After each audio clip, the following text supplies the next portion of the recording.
ఆయుష్మాన్ భవ. ప్రభునందు ప్రియులారా, మనం praise the lord brother, praise the lord sister అంటున్నాం. ప్రైజ్ ద లార్డ్ అంటే అర్థం ఏంటి? దేనికి స్తోత్రము? ఎవరో నేర్పించారు కాబట్టి. ఎందుకు దేవునికి స్తోత్రము? ఎందుకు దేవునికి స్తోత్రం? మనం ఒకళ్ళొకడు పలకరించుకొని విష్ చేసుకునేటప్పుడు ఎందుకు దేవునికి స్తోత్రం కలగాలి?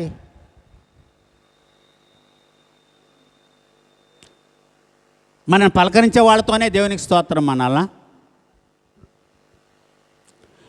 ఇట్లాంటి దేశాలన్నీ మనసులో పెట్టుకొని ఉపవాసం చేస్తే దేవుడు ఎట్లా అంగీకరిస్తాడు?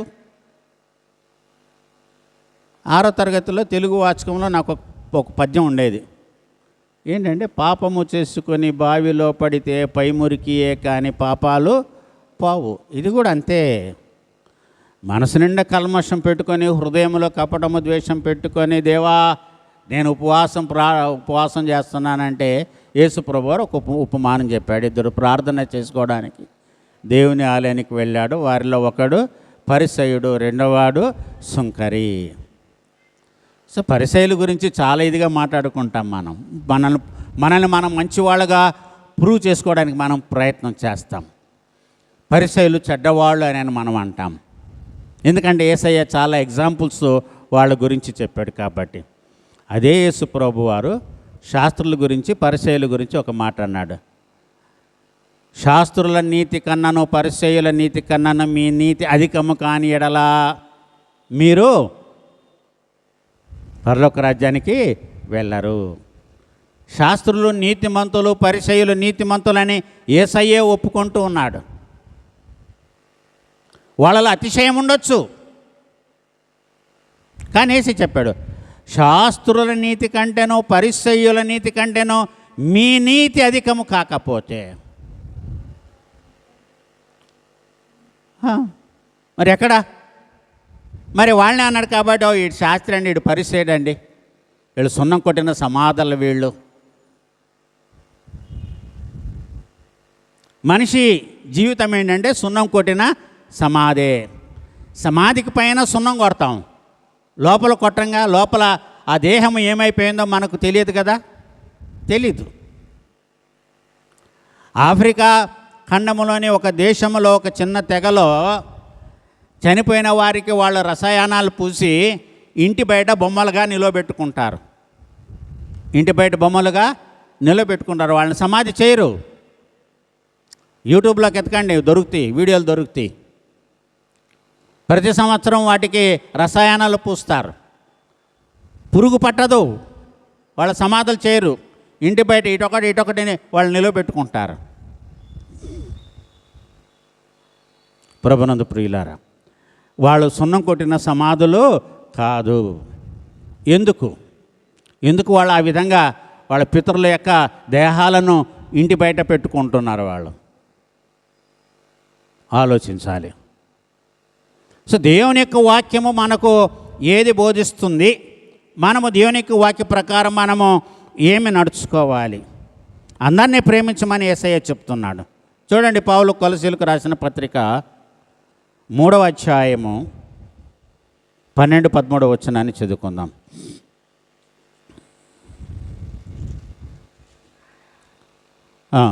కాగా దేవుని చేత ఏర్పరచబడిన వారును పరిశుద్ధులను ప్రియులనైన వారికి తగినట్లు మీరు జాలిగల మనస్సును, దయాళుత్వమును, వినయమును, సాత్వికమును, దీర్ఘశాంతమును ధరించుకొనుడి. ఎవడైనను తనకు హాని చేసినని ఒకడు అనుకొనిన ఎడల ఒకనినొకడు సహించుచు ఒకనికొకడు క్షమించుడి. ప్రభు మిమ్మను క్షమించులాగున మీరును క్షమించుడి. కఠినమైనటువంటి పరీక్ష. ఇది అసాధ్యమైనది ఏది కాదు, ఇది సాధ్యమే. నమ్ముట నీ వలన అయితే నమ్మువానికి సమస్తము సాధ్యమే. ఇక్కడే ప్రేమ ఉంది, శ్రేయస్సు ఉంది, జగత్ యొక్క శ్రేయస్సు ఉంది. పక్షులు ప్రేమించుకుంటున్నాయి, జంతువులు ప్రేమించుకుంటున్నాయి, నీటిలో ఉన్న జలచరాలు ప్రేమించుకుంటున్నాయి. ప్రేమించుకోవడం లేదు ఎవరంటే కేవలము మనుషులే. ప్రేమ లేకుండా మనము బ్రతుకుతున్నాం. సో ఇవన్నీ కూడా ఈ కొలసీలకు రాసిన పత్రిక 3వ అధ్యాయము 12-13 వచనాల్ని నెరవేర్చమన్నా. ఒకరినొకడు ప్రేమించుడి, క్షమించండి. మా ఎడల అపరాధములు చేసిన వారిని మేము క్షమించి ఉన్న ప్రకారము మా అపరాధములను క్షమించుము. మా ఎడల అపరాధములు చేసిన వారిని మేము క్షమించిన తర్వాత మా అపరాధాలు క్షమించు ప్రభువా అని ఎందుకు మనం ఎడిట్ చేసుకోకూడదు? అమ్మో, బైబిల్లో మాట మార్చకూడదు. మరి మార్చకూడదు అన్నప్పుడు అబద్ధం కూడా చెప్పకూడదు కదా. మా ఎడల అపరాధం చేసిన వారిని మేము క్షమించిన తర్వాత మా అపరాధాలను క్షమించు ప్రభువా దిద్దుకుందాం. మా బైబిల్లో చేయకూడదుగా, తప్పు కదా. మరి ఎందుకు చేస్తున్నాం? యేసయ్య చెప్తున్నాడు చాలా స్పష్టంగా, అందరినీ ప్రేమించండి, క్షమించండి. ఇదే లోకంలో ఉన్నటువంటిది కావాల్సింది. మదర్ తెరిసా గారు చేసినటువంటి పని. లేకపోతే ఆమె ప్రపంచానికంతా కూడా తల్లి అని పిలువబడేది కాదు కదా. ఎక్కడో పుట్టి ఎక్కడో పెరిగి భారతదేశానికి వచ్చి ఒక హుగ్లీ ప్రాంతంలో ఒక మురికివాడలో ఆమె పనిచేసి ఆమె జీవించింది.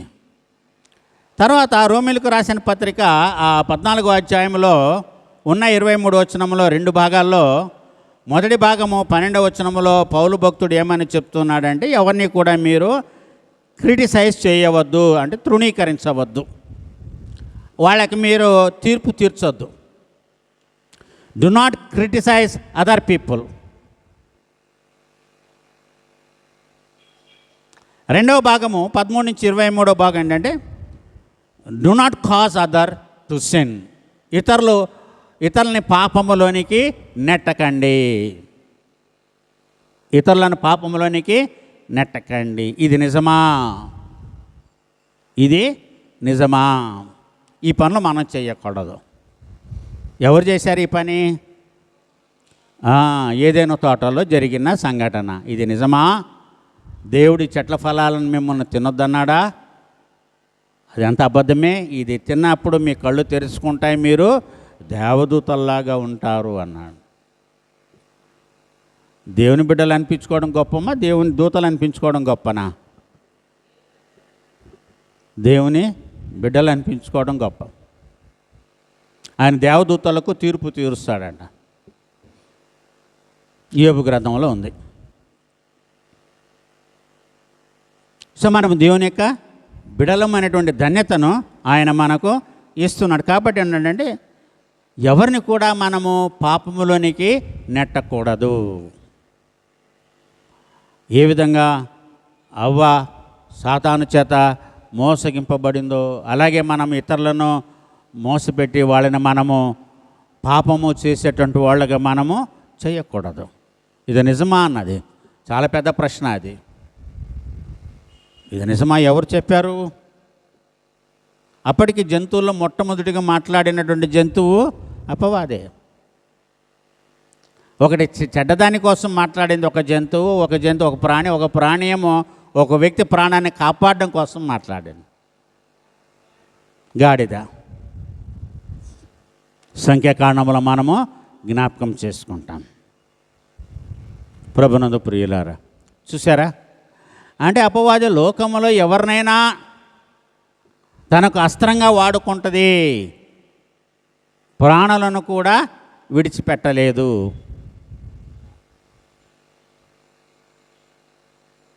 కనుక ఒకటి, ఎవరిని కూడా మీరు దూషించకండి, ఎవరికి మీరు తీర్పు తీర్చకండి.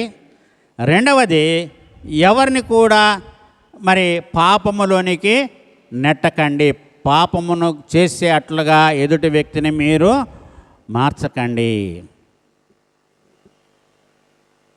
ఇవి కొన్ని విషయాలు సామెతల గ్రంథంలో ఉంటాయి. సామెతల గ్రంథంలో ఉంటాయి ప్రభు. అదే ఇక్కడ మరి పౌలు భక్తుడు చెప్పినటువంటి మాటలుగా మనం ఈనాడు చదవబడినటువంటి యొక్క లేఖన భాగములు 7-14 కోసం. కారణం ఏంటి?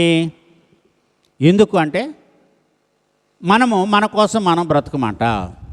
ఎవరి కోసం బ్రతుకుతాం మనము? తన కోసమే ఎవడు బ్రతకడు, తన కోసమే ఎవడు చనిపోడు. మనము బ్రతికినను చనిపోయినాను ఎవరి కోసమంట? క్రీస్తు కొరకేనంట. ప్రభు కోసమే చనిపోతున్నాము. కాబట్టి మనం బ్రతికినానో చనిపోయినానో ప్రభు వారమై ఉన్నాము. ఇది ఎప్పుడు? యేసు ప్రభువారు పుట్టి చనిపోయి ఆరోహణమై వెళ్ళిన తర్వాత. మరి యేసయ్య పుట్టకముందు చనిపోయినటువంటి వాళ్ళ సంగతి ఏంటి? వాళ్ళు ఎవరి కోసం పుట్టారు? వాళ్ళు ఎవరి కోసం